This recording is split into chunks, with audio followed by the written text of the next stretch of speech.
Pelatih Filipina ngotot ingin menang, timnas Indonesia wajib waspada. Spasojevic dipaksa cetak banyak gol, timnas incar tiket semifinal. Timnas Indonesia waspada efek rumput sintetis Stadion Rizal Memorial Filipina. Pemain timnas dilarang aktif di media sosial sebelum menang.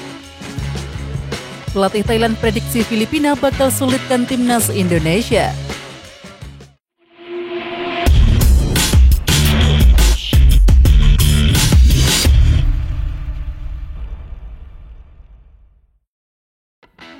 Muhammad Iriawan mengharapkan Aleja Spasojevic untuk menunjukkan kemampuannya di partai terakhir fase grup A Piala AFF 2022. Spaso diminta Iwan Bule menjadi tulang punggung timnas Indonesia untuk mencetak gol dalam laga tersebut.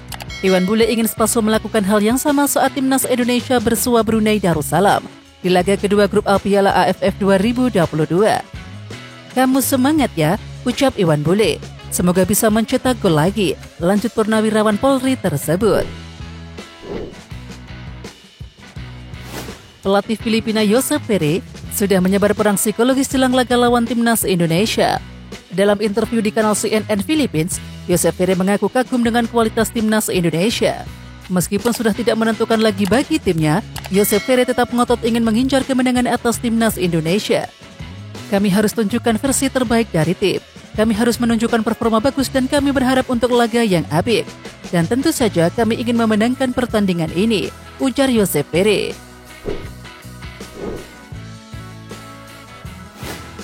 Timnas Indonesia seolah tak mengenal malam tahun baru dan tetap melakoni persiapan melawan Filipina pada laga terakhir Piala AFF 2022. Timnas Indonesia sudah berada di Manila, Filipina, yakni pada hari Jumat 30 Desember malam. Setiba di Manila, para pemain beristirahat dan baru menjalani latihan pada Sabtu hingga Minggu. Selain berlatih, agenda hari ini adalah konferensi pers jelang pertandingan yang akan didatangi pelatih dan seorang pemain. Sementara itu, timnas Indonesia akan melakoni pertandingan melawan Filipina di Stadion Rizal Memorial, yakni pada hari Senin 2 Januari 2023 pukul 19.30 waktu Indonesia Barat. Laga tersebut merupakan pertandingan penutup fase grup A. Rumput artifisial membuat bola tidak mengalir dengan kecepatan seperti di rumput alami. Oleh karena itu, para pemain timnas Indonesia harus terus membiasakan diri mengontrol bola tersebut meski sebelumnya mereka sudah berlatih di lapangan C Gelora Bung Karno yang juga berumput sintetis. Cara berlari juga mesti berbeda. Itulah kenapa kami segera berangkat ke Filipina setelah laga melawan Thailand untuk beradaptasi, kata Spasojevic. Sementara kiper timnas Indonesia Nadeo Argawinata yakin skuadnya tidak kesulitan bertanding di lapangan sintetis. Hal itu lantaran mayoritas pemain sudah pernah berlaga di rumput artifisial, termasuk di Rizal Memorial. Timnas Indonesia dipastikan tak akan menurunkan bek naturalisasi Jordi Amat di laga terakhir kontra Filipina, lantaran mendapatkan hukuman larangan bermain atau akumulasi kartu kuning. Sinteyong diprediksi akan menurunkan Rizky Ridho untuk menemani Hansa Muyama Pranata, seperti halnya ketika laga kedua grup A melawan Brunei Darussalam. Posisi bek sayap akan dihuni oleh Edo Febriansa dan juga Yakob Sayuri. Di lini tengah, Sinteyong diprediksi akan menurunkan Rahmat Irianto, Ricky Kambuaya, dan Marcelino Ferdinand. Lalu tiga pemain di lini serangnya ialah Witan Sulaiman dan Sadil Ramdhani yang beroperasi di sektor sayap untuk menopang Aleja Spasojevic di lini serang. Manajer timnas Indonesia Kombes Pol Sumarji menegaskan bahwa semua pemain di skuadnya dilarang aktif di media sosial selama berkompetisi di Piala AFF 2022. "Saya melarang pemain untuk pemberitaan tentang dirinya, selebrasi dan sebagainya di media sosial. Mereka baru bisa mengunggah apapun sepuasnya di media sosial kalau berhasil menjadi juara Piala AFF 2022.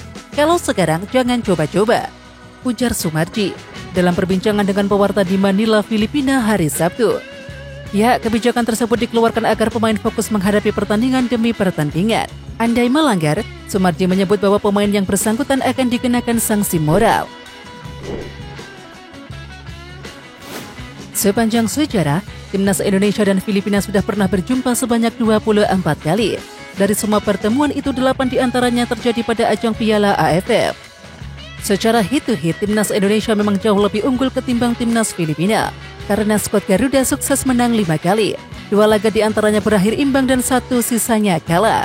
Berikut adalah rekor pertemuan Timnas Indonesia versus Filipina di Piala AFF. Pada tahun 1998, Indonesia versus Filipina menang dengan 3-0. Tahun 2000, Indonesia versus Filipina menang lagi 3-0. Kemudian tahun 2022, Indonesia versus Filipina menang dengan 13-1. Tahun 2010 menang lagi dengan 1-0. Tahun 2014, Filipina versus Indonesia menang 4-0. Tahun 2016, Indonesia versus Filipina imbang 2-2. Dan terakhir tahun 2018, Indonesia versus Filipina imbang 0-0. Kiper Timnas Indonesia Nadeo Argawinata memprediksi Timnas Filipina akan banyak memainkan bola panjang atau long ball ketika hadapi Timnas Indonesia. Filipina akan memanfaatkan kelebihan postur para pemainnya untuk menyerang. Prediksi saya, mereka akan mengandalkan bola-bola ke arah belakang kami, dalam artian bola long ball. Pemain Filipina berpostur bagus dan tinggi besar, kata Nadeo di Manila. Pernyataan tersebut cukup beralasan melihat komposisi tim Filipina yang diisi nama-nama keturunan Amerika dan juga Eropa, seperti Stephen Sork, Mark Hartman, Julian Suarez, dan juga Kenshiro Daniels. Direktur Teknik PSSI Indra Safri mengatakan, Ketua Umum PSSI Muhammad Iryawan sudah membawa organisasi sepak bola Indonesia menjadi lebih baik, terutama dari prestasi Timnas Indonesia. Ketua Umum memberikan dukungan yang luar biasa. Timnas menjadi jauh lebih baik dari sebelumnya, ujar Indra Safri di Manila pada hari Sabtu. Sokongan penuh Iryawan membuat para pelatih Timnas Indonesia, termasuk Sintayong, lebih leluasa menentukan program. Salah satu contohnya, Muhammad Iryawan menerbangkan Timnas Indonesia dengan pesawat charter ketika menghadapi laga tandang di Piala AFF 2022. Jika begitu pemain jadi nyaman, program-program pelatih bisa berjalan tepat waktu, sambung Indra Safri. Indra Safri menegaskan bahwa kemenangan atas Filipina harus didapatkan Timnas Indonesia untuk membuka kans menjadi juara grup A.